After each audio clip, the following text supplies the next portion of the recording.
Hey, welcome to the Happy Rant podcast. I am Ted Cluck, joined as always in studio by Barnabas Piper and Ronald J. Martin. And boys, I was doing something that Big R does often, which is not being at a live music venue, but rather just traveling. So I traveled. Last night, I traveled to Nashville where I took in a concert. I went to Fall Out Boy and Machine Gun Kelly at Bridgestone Arena. Had a fabulous time with my son, Tristan.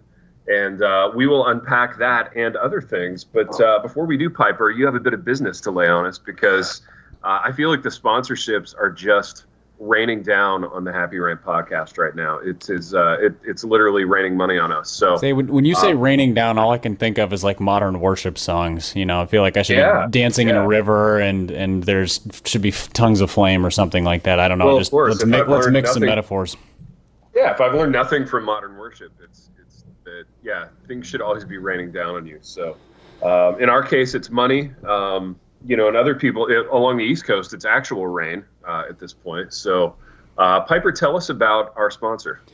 Yeah, so let me rain down an opportunity on all the churches and church planters and others looking for venues for any sort of church meeting, and that's Noah's Event Venue. Same people who have sponsored us the last couple weeks. They have venues all across the country in almost every major metro area. And so Noah's Event Venue is a place where they work with businesses and all sorts of stuff, but they have a whole setup just for churches who are looking to expand, looking to plant, looking to start a new campus. And it's basically an all-inclusive package. So think like a cruise ship for churches, where you pay one price and you get all of your needs. So all your audiovisual needs, all the parking, all the classroom space. They even have cafe space. Not as cool as Ronnie's church. We covered that previously. But do they have a snack bar though? That's really there's no snack bar with empty shelves for people to not eat at. There's a kitchen prep area, which is where you can bring your crock pots and do your chili cook-offs and things like that. We are getting into the fall season where such things are essential. There's a parking lot where you can do your forthcoming trunk or treats. All the essential church things. So if you go to noaheventvenue.com/church, and it's Noah just like dude in the Bible who built the ark, noaheventvenue.com/church. They have all the details. Find the one in your area, check it out. If you are at a church that's growing and you're not the pastor or you're not the decision maker, just pass the information along to them, because if you're meeting in some crappy elementary school that smells like half-spoiled milk and like children's underwear, then you probably want to check this out because it's quite an upgrade for you. Man, well, there it is, Piper. It's Noah's Event Centers or Noah Event Venue. Noah Event Venue. My bad. I was paying attention. I was paying rapt attention. Piper, I have a question for you, man. Can you promo read? Suss something out for me, man? How do they provide like a parking lot? Like I'm misunderstanding. Like if I need a space, how do they deliver me a parking lot for my trunk or treat? Well, you would be using the venue that has parking at it. Oh, okay. They supply the actual venue. Yeah, like this whole thing is the venue. So it's not like they bring you the microphones or the whatever. Like this is a building that has a large meeting room, and it can be yuppied up or hipstered up or like stained glassed up, or That's the only thing it doesn't have that feels essential to church is nasty old carpet. I saw no nasty old carpet in their pictures. Could that be an option though? Like if you wanted that, if you were going for that like Baptist church circa 1989 feel, could you get them to provide that? I don't know if they could provide it, but here's the thing: like it's just it's just like a nice hardwood floor. So most churches who are meeting in temporary venues are used to, they have a crew who comes in early to set up. So you could bring your carpets and just roll them out. Do that an hour or two beforehand. It's going to smell nice and musty in there when people show up. Just get people in that spirit of worship, and they'll let the altar calls rain down. Piper, let me ask you this, man: do they provide you? Do they provide you with sermons to preach if you don't have anything kind of in your back pocket, just waiting to unleash on Sunday? No, that sounds like a business venture for you to start, Ron. Sermons for those who are ill prepared by Ronnie Martin. Ron wouldn't write the sermons though. He would source them from some other means. But I feel like we're getting ahead of ourselves, boys. That's a that could be topical material for later in the program. But that was a transition, boys, but you didn't pick up on it, so let's just move on. Well, baby, I want to stay in this church space because I have a substance church question because I'm just fascinated by that whole thing. So regarding parking lots, like, given that your church is sort of the paradigm of like the hipster church experience, like do your people drive cars, or are they riding like vintage like Schwinn's from the early 80s or the 50s and like parking them somewhere? Like, what does that look like at your church? Do you have parking reserved for fixed gear bicycles? Fixed gear bicycles. That was it. That was the joke I was looking for. Dude, you got it all wrong, man. I'm we don't have a lot of hipsters at the church. We just kind of mask ourselves like that. We just have a regular parking lot, right? I'm looking out right now, we got like, Toyota Scions, or however you pronounce that. We got Ford Edges. We got all the standard fare. In fact, baby, I mean, given what you drive, if you came to our church, Big T, you'd be one of a kind.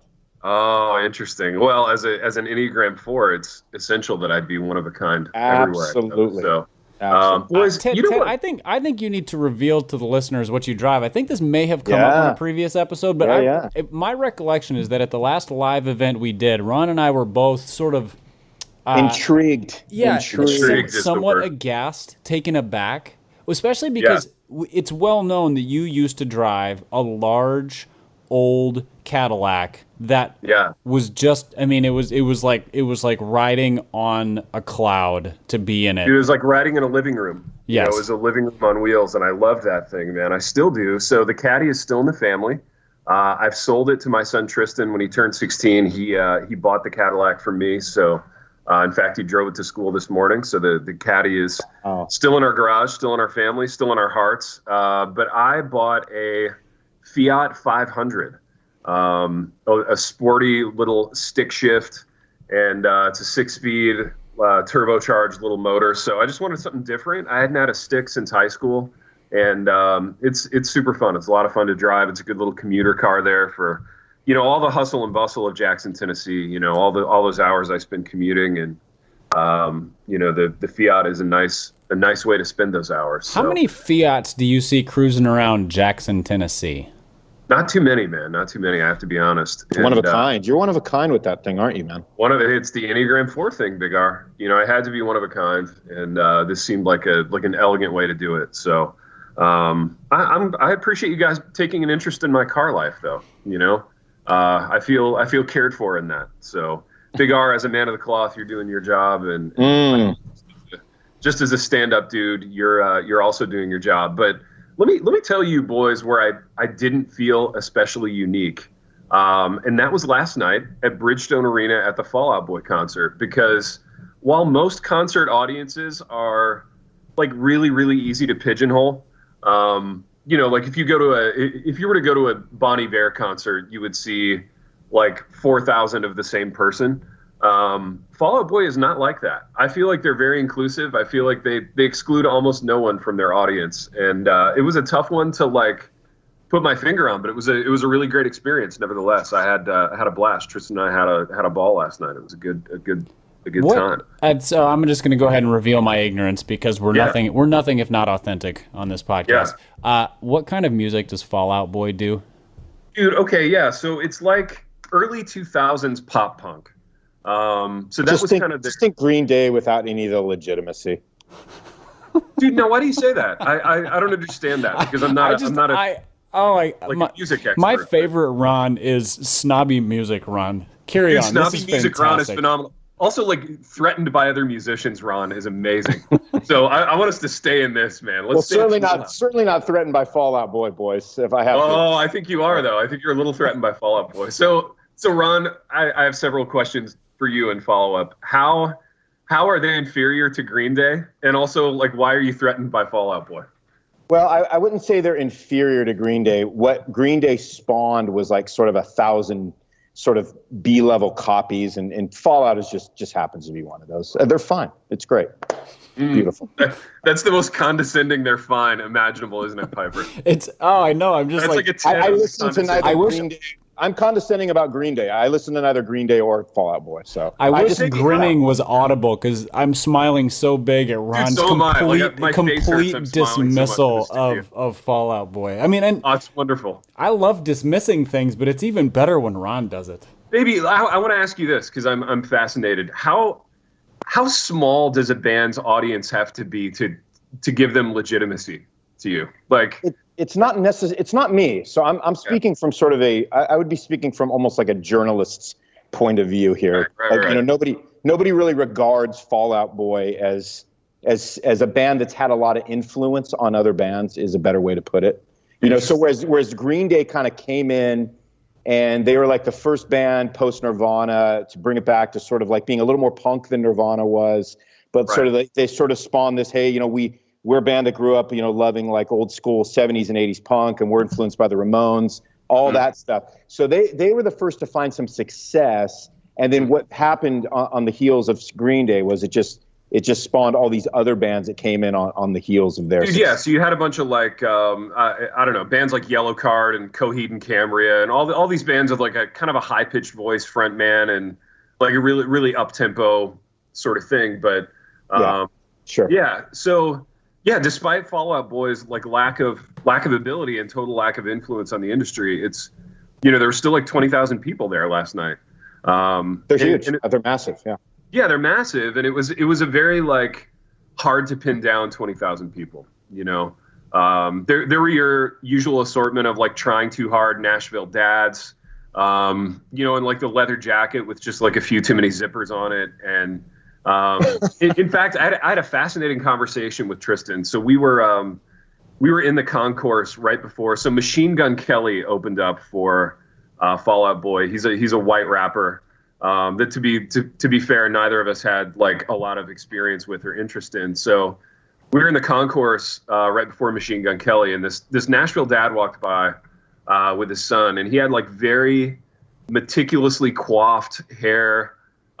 Like a leather jacket with some zippers, Chuck Taylors, and Tristan kind of exchanged a look with me, and I gave him a look, and I was like, do you think that guy's trying too hard? He's like, yeah, for sure.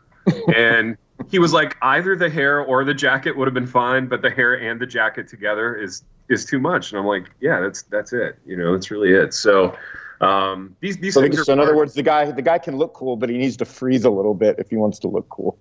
Dude, yeah, he needs to be cold. And to be fair, it was like a meat locker in the arena. I wore jeans and a T-shirt, and I froze. Poor Tristan had shorts and a T-shirt on, and I wanted to buy him like a $60 Fall Out Boy hoodie to just stave off, you know, frostbite at some level for him. But, yeah, super fun show.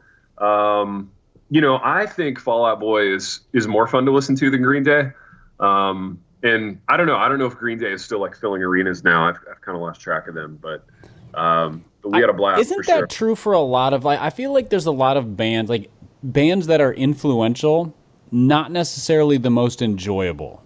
It's like they were the first to arrive in a space to do something creative, but other people turn it into a more sort of like mainstream palatable product. Yeah. Well, that's not Green Day. That's not Green Day. So. Well, right. What do you mean? They're not fun, or they're not mainstream and palatable, or what? No, they are that. They're all of that. I mean, you can't really get more mainstream or palatable than Green. I mean, American Idiot is one of the biggest selling records of the last like 15 years, 20 years. Yeah. Vigar, let me ask you this: is there like a pop punk outfit that is like that would be palatable to Big R artistically, that you would not have to hang your head around your like music industry friends to say I listen to fill in the blank from the early 2000s, like kind of pop punk aesthetic, or does that just not exist? Well, I mean, it just kind of never changes, right? So like I'm looking at these two skater dudes right now outside of my like window here at the church, right? And like on one hand, they look like they're 40. Elders at Substance, right? Yes, on one hand they look like they're 40 years old, but I think they're probably 18 because everybody has beards now. So, you know, man, it's like the outfit never changes. That's sort of the consistency of punk, right? It's just jeans, it's Chuck Taylors and T-shirts. It's just sort of looking like you don't care. Now you can tell, like the guy you described last night, you know, so when people get older and they start buying like nicer versions of that, then it becomes more of a costume than a lifestyle, you know? Oh, for sure. It was definitely a costume for this guy. So let me run another people watching thing by you that happened. Two things actually, and then we'll move on.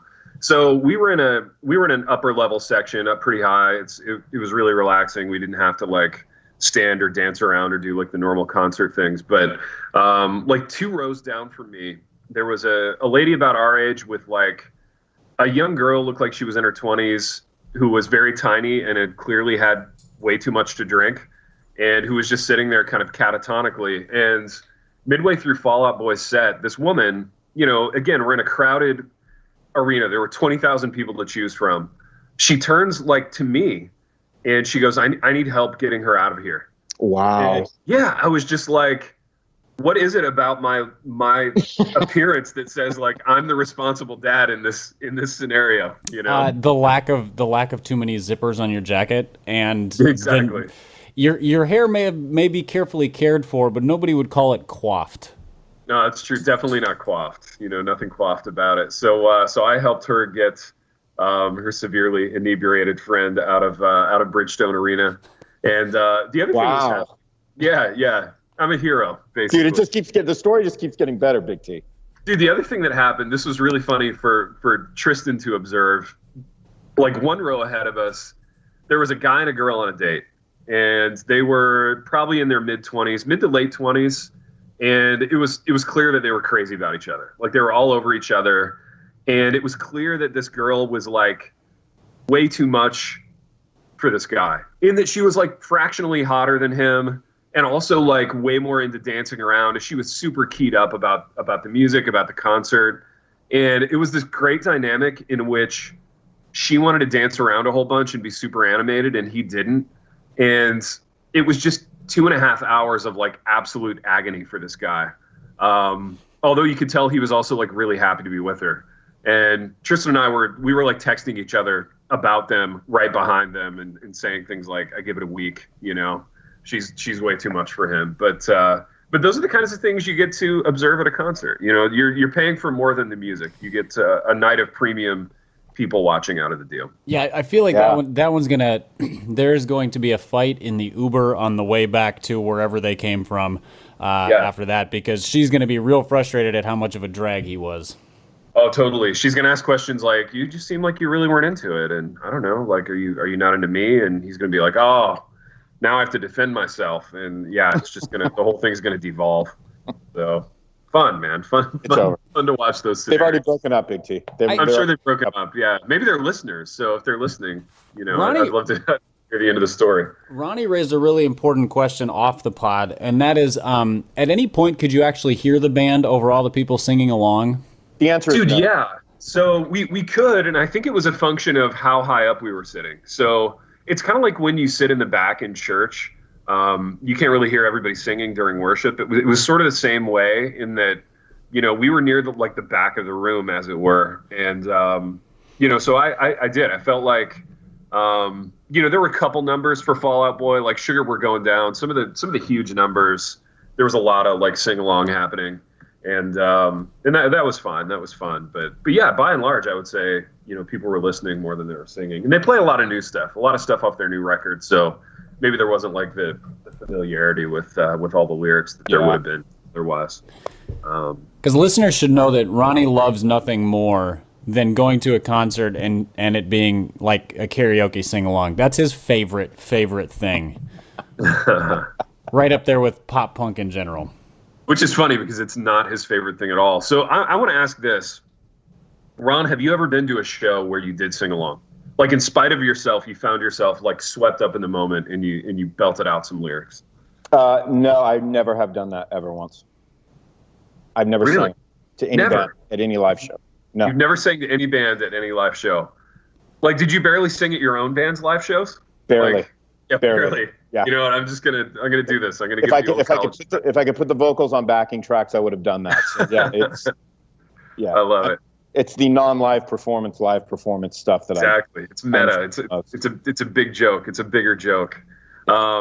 Boys, speaking of things that are confusing and kind of a joke, something confusing went down in my professional life this week. In that apparently there's an institution called Union Seminary. Which is in no way associated with Union University, which is my place of employ. the university where I teach. And Union Seminary tweeted out something heretical, and I had several people kind of reaching out to say, like, dude, what's up with your school? So this is kind of a PSA for the audience. That's not my school. I have nothing to do with Union Seminary and their views on inerrancy, which seem which seem Union really University, Jackson, Tennessee, does in fact believe in biblical inerrancy. Just to clarify. That's right. Okay. Yeah, that's right. And we believe also in everything else good. So everything else that you believe in, we also believe in. So you should send your kids to Union, have a major in journalism. They'll have an amazing time. So hold on, Ted. So you're saying, dude, that everything that's ever been good in the world you believe in. So please leave me alone. Dude, that's correct. And yeah, I mean, you hit the nail on the head, Big R. I don't want to oversell it, and I would be remiss. I feel a little hesitant to make that bold of a statement. But yes, I'm comfortable saying that everything that's ever been good in the world, as an institution, we affirm those things. So parents should feel comfortable sending their children to us for 4 years. I mean, that sounds reasonable. I'm starting the enrollment paperwork for my kids right now because, what better selling point is there than literally everything good in the world? I know, and I feel like that should be on the brochure, not to tell the people in university marketing really how to do their jobs. But they really undersell it. They talk about like great Christian education, liberal arts, community, community, great faculty, campus, exactly. Facilities. Just simplify it. Just say everything that's ever been good. They really need to sum that up into just everything good. Heaven on earth, basically, utopia. Not to oversell it. I would be remiss. I don't think we're overselling anything. I don't think we are either. I've been here for years, and I've got the lay of the land now. I've done a lot of observing in those years, and I feel comfortable with that as a faculty member. So, boys, speaking of jobs that people could have, this one is fascinating. Piper, you shared a link a couple of weeks ago that Ron and I both looked at, and we both honestly thought it was satirical. But the job posting, this was for a ministry job. It was a church looking for a pastor who would, quote, preach word for word sermons from other famous pastors. And this is a real thing. Like, this isn't a joke. And you sent another link to a Relevant magazine piece that had actually a picture of Stephen Furtick. And before we get into the content of this topic, I want to talk about how much Stephen Furtick is trying to look like Drake at this point. Succeeding. And succeeding. So the more sort of severe his high top fade gets, the more grown in his 5 o'clock shadow gets, and the tanner he gets. I feel like Ferdy he has a membership at one of these places that's called like Hollywood Tans, like Tans with a Z, and it's in a strip mall. It's next to like a Quiznos and a Ross. And Ferdy goes there, I feel like, 3 to 4 times a week to work on that tan. So the tanner he gets, the more he looks like Drake. Am I right about this, you guys? You almost can't tell the difference. It's so similar from like the haircut. Ferdy has a little more hair than Drake. Drake keeps it pretty shaved down, but other than that, man, they kind of have the same face. They're like dudes that work out. Yeah. It really is uncanny. Let me ask you this, Big R. In your opinion of both of them, who has better theology, Drake or Stephen Furtick? Based on the last 3 Drake singles as opposed to the last 3 Ferdy sermons, especially the one that got all that hype from a few weeks ago when he said what did he say? He said something crazy about God. What did he say, Pipe? Am I supposed to be listening to Stephen Furtick on a regular basis? No, everybody posted the quote, on Twitter. It was like everybody was saying, Ferdy made some crazy comment about it was absurd. I don't know. Just think of the most absurd, untruth, from scripture that you could pull from scripture. And he just said God doesn't know something that God obviously knows or something. And, was that also the sermon where he was leading a teenage boy around on the stage by a neck? But the kid had shackles around his neck and he was leading him by a chain. I never saw that at all, man. Yeah, that was a recent. So I mean, we've got Ferdy on the futon from a couple months ago. That was an all timer, and then dude, neck shackles and a young boy. I feel like in today's climate, that's probably not a good move. I feel like they're like in the end slavery movement of all of us. That may not be the image to put on your church website. Exactly. I mean, to answer your question there, Big T, Drew, you could probably derive a little more theology out of a Drake tune just to be funny about it. But dude, you know what's weird about Ferdy? I mean, when I see those kind of antics, like, dude, he's just bored, isn't he? Yeah. Like he's literally bored. He's literally just bored. Yeah, he's got all the money in the world, all the When success. you believe that God doesn't know stuff, you kind of run out of things to be interested in after a while. You're like, well, used him up. Well, let's do a slavery reenactment. Yeah, let's shackle one of our youth group kids and call it a sermon. I know who knows stuff. Me. Yeah. Dude, it would be amusing to go to Ferdy's church, though. All kidding aside, like it would, if you're just looking for sheer entertainment, something to do on a Sunday morning. I don't know. I kind of wish we could go there undercover for like a month and just like do live shows from the parking lot afterward. I don't know. Maybe somebody can fund that. Maybe we've got to pull like a Driscoll at MacArthur's conference. Where he shows up and sells books out of his trunk. We could. Dude, Ferdy would arrest. We'd get arrested. I mean, is it worth it to get arrested? Dude, maybe that's what that kid was doing. Maybe the kid was like selling some things out of the trunk of his car. And that's what happened. Ferdy literally put him in shackles and like a neck thing and led him around on stage. Maybe do you think there's a chance if we did that could happen to us? Because that's what I'm saying. If I knew that could happen, are you kidding? I would be there this Sunday. Baby, I feel like book sales for the Big T Ronnie Martin co-written projects would go through the roof with that kind of publicity. Gosh, man. If we could do this as like a Happy Rant sit-in, our download numbers will explode. Dude, our book sales. Are we willing to get pulled on stage and get a noose around our neck and be dragged around with a slavery reenactment by Ferdy? That's the question.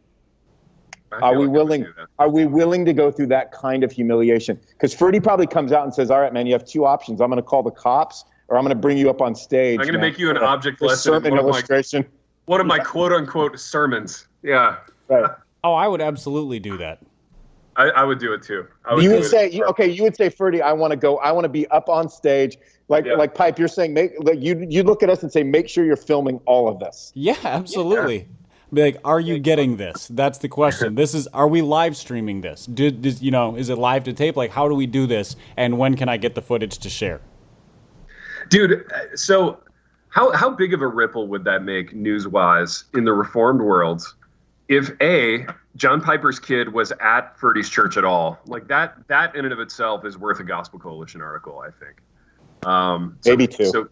So Piper's there, maybe two, maybe a series, Well, it'd have to be like a point counterpoint, like why I should be there, why I shouldn't be there, and both of them have to be at least 82,000 words. Well, of course, and like Brett McCracken would be arguing that you should be there. Like 9 reasons why Piper should have been at Ferdy's church by Joe Carter. Yeah, Joe C is going to write the 9 reasons recap. And then maybe KDY is across the table from Brett McCracken on the point counterpoint. But he would be like ways that we need to think about Piper's antics at Ferdy's. Ways to think about Piper's involvement in Ferdy's church. How to think about Piper's neck shackles. Right, and then Jared C. Wilson would be like, God's still in charge, even though his children stray to other churches. Or gospel-centered neck shackles. Yeah, that's right. Oh man, yeah, I feel like that would send shockwaves through the Reformed community. I think we need to try this. We need to make this happen. And I for one, I'm just curious to see what a Sunday morning looks like there at Ferdy's church. What's the name of Ferdy's church, by the way? Do we have a name for it? I believe it's Elevation Church. Well, that makes sense. Yeah, that makes sense. Right? I mean, that makes total sense. Boys, question: where do you think Ferdy falls on this whole like Nike kind of cause marketing, kerfuffle that's all the rage to talk about, and that I really can't talk about for employment-related reasons? Where do you think Ferdy falls on that? Do you think? Oh, he's absolutely a Lululemon guy. Yeah, well, he rides with Lululemon for sure. So until Lululemon signs a controversial endorser, it's Ferdy's going to be fine. But like, do you think those kind of mentions make their way into like a Ferdy quote unquote sermon on a Sunday morning? No, not a chance. He will spew all sorts of heresy because that doesn't drive people away from his church. But he will not say one controversial thing about society because that will be the wedge that splits things. Dude, that's true. Yeah, you could lose like customers over that. So God may not know everything, but we're not touching Nike with a 10-foot pole. Dude, yeah, he can't do anything that's going to cost him attendees. Yeah, for By sure. attendees, you mean dollars. Right. Well, you said it. Yeah. Season ticket holders. I mean, attendees. That's right. Somebody's gonna return their seat license in the upper deck. Dude, you have to buy a PSL to go to Elevation Church. You get a personal seat license, and the waiting list is quite long. It's like Lambeau Field. Somebody has to die to free up a. And everybody thinks they're a stockholder when they're not. Yeah, exactly. Exactly. It's a lot like Lambeau Field. A lot of weird things happening in the stands. People oddly dressed. Yeah. So speaking of oddly dressed, Piper, you sent a picture along with a link about this Nike kerfuffle, and the headline was. So I want to talk about the headline, but then I want to deconstruct the photo itself. It said Alabama pastor cuts up Nike gear during sermon. So at some church in Alabama, and it had to be Alabama, right? I mean, if this had happened in like I don't know, Illinois or like New Hampshire, it's just fractionally less funny. But Alabama, I mean, like the panhandle of Florida is the only other place this would make total sense. Oh, totally. Yeah, this probably happened in who's the author that we talked about a couple of episodes ago? Frank McKinney, is that it? This could happen in Frank McKinney's church where he's an usher. I feel like this might happen. But Alabama pastor cuts up Nike gear during sermon. I'm going to go out on a limb and say that this played well with his audience. And Piper, you made some really incisive comments, though, about this man's attire. And I want you to expound on that. Well, first, I would like to say that I lost count of the number of pleats on his oversized chinos. They were bunchy, which made it hard to it was hard to quantify the number of pleats, but they're also like these were not like nice crisp business chinos. They're almost like parachute chinos. Yeah, it's a really interesting like genre of chinos that I think I haven't seen really chinos like this since the 90s. And usually when I talk about the 90s, it's in like a reverential kind of tone because I do love that decade, but like the super pleated, billowy khaki was a distinct 90s thing, and it was worn by like seminary students, theology nerds, that type of person. And here this guy is with heavily pleated chinos, and it looks to me, Piper, and you can verify this. There's something like billowing out of his pocket. What do we think that is? Oh, I think that is his pocket. Like, people pull their pockets out to show that they're empty. His pocket is actually like inside out, which tells me one of two things. I mean, the likely option is that, he very enthusiastically ripped the Nike gear out of his pocket as like the great reveal, because it looks like a Nike like sweatband, like a headband, which also makes perfect sense for somebody who dresses circa 1996. What he did there is he found the cheapest piece of Nike gear that he could find to then cut up. So no way, this is the thing that he used like last Thursday doing his Richard Simmons workout. Like he owned this thing already. Like that's I love it, man. He is doing this like this is an act of repentance on his part, where he's like, I've been with this company for so many years and no longer, and then he takes the big black metal office scissors to this thing and hacks it to bits, and while the lady plays Just As I Am. I love it too. I love it. Big R, are you going to be cutting up any Nike gear on stage at Substance? We're taking it one step further, man. We're doing a Nike bonfire. So we're I love it. Everybody bring all the books they don't like or agree with and Nike gear. Put it all in a big bonfire, big pile, and we're gonna burn it. It's gonna be a party. Dude, it's a community event at that point. It's gonna be huge. Yeah, that's how we do community at Substance. Nike s'mores. Exactly, man. Exactly. It's going to be great. It's going to be great. And I think people will appreciate it. I think they'll appreciate the stance that I'm taking. Yeah, I mean, you're not afraid to address some of these issues. I'm not afraid. I think it's going to tie us together. We're going to be better for it. It's community, baby. And you know what? I have a follow-up question for you that I wasn't able to sneak in during the last topic because full disclosure, I forgot that I wanted to ask it. So my question is this: would you take a pastoral job in which you did nothing but give somebody else's sermons? So the sermon is by a famous person. You download a manuscript every week and you just simply deliver it at your place of worship. Like, is that a job that would appeal to you, Big R? I mean, okay. So let me just split it up into two. You gotta parse this answer. There's a lot of nuance. Yeah, I got to parse it out, man. Yeah. So on one hand, the answer is that sounds like the greatest job of all time. It's like, so whose sermon do I want to preach this week? I mean, oh my gosh, man, I can't imagine anything like more effortless. Which sermon do I not want to work on this week? Exactly. I mean, are you kidding? Like, that sounds amazing. I think I'll do a little Tim Keller, a little Timmy K on Sunday, Like, why not, right? Yeah. On the other hand, you just go like, what they're proposing, like in a job description like that, is that at the end of the day, all that matters is entertainment. All that matters is that you have an orator who knows how to basically, get a crowd, draw them in, hype them up, entertain them, because everything else is. Dude, so at that point, and I'm not being facetious, like, what's the difference between that and just like plugging someone's iPhone into a speaker and just like playing a sermon? You know what I mean? Why wouldn't you just do that and save yourself the salary at that point? Because you're not getting the experience of a guy you're not getting experience of a guy who knows how to, speak to a crowd, control a crowd, get a crowd like sort of under his influence and the guy in the room, man. They want that. They want that kind of a guy. They want that furtic. They want that guy who can not only speak, but who can get some shackles, put it around some kid's neck, and lead him around the stage. They want that. That's what they're looking for. Yeah, aren't we all though? I mean, isn't that just kind of the indefinable sort of quantity that makes you a star in this business? I keep waiting for Ray Ortland to just use a Stephen Furtick sermon, and he hasn't done it yet. I'm getting a little impatient. Dude, he keeps like writing his own sermons and doing this exegesis stuff and yada yada yada, and I'm like, what's great? Shackles. Can we just do some shackles and a futon, please, Ray?